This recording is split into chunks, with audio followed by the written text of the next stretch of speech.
So far in 2012, 119 journalists around the world have been killed while doing their job. Some were killed by those who opposed their work, others while covering wars in countries like Iraq and Afghanistan. But those responsible for their deaths have gone unpunished. Some cases haven't even been investigated yet.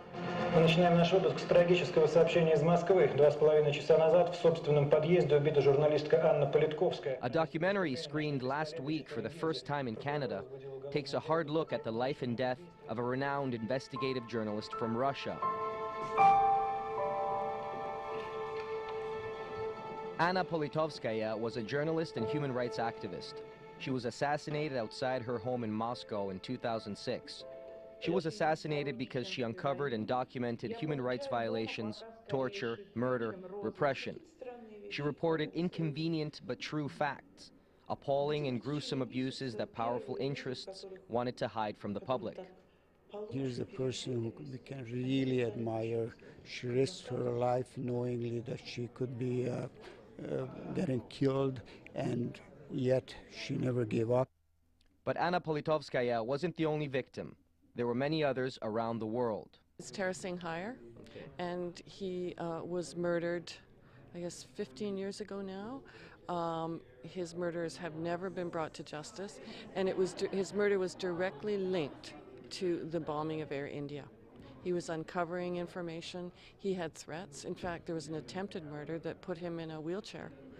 And even after that, he continued to talk. He had a local cultural paper, and he talked about who he thought were involved in this, and he was murdered.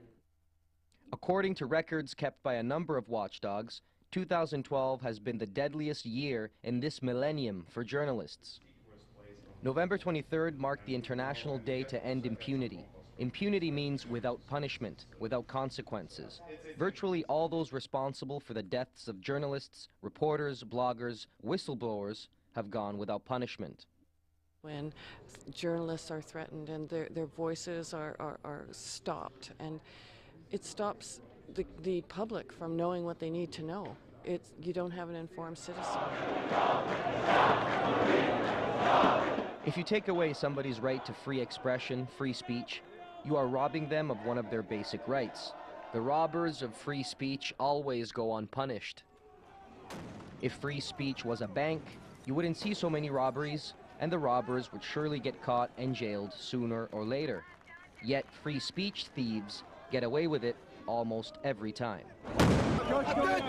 Obviously, free speech matters most to those who exercise it, those who have a point of view, an opinion, a fact, and want to share it, speak it, express it.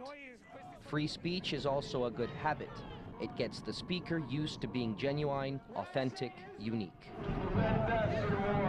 There's other ways to threaten journalists with lawsuits, with slander. There's jobs, lose your jobs if you don't toe the party line. So there are other ways of stopping freedom of expression that may not be as obvious as poisoning or murder. Some people speak in the public interest, others speak their mind. With some you can agree, with others you may not. But freedom of expression is a principle, and as such, we cannot apply it selectively. Everyone has a right to express their ideas, even those we disagree with. Because if we don't believe in freedom of expression for views we disagree with, we don't believe in it at all.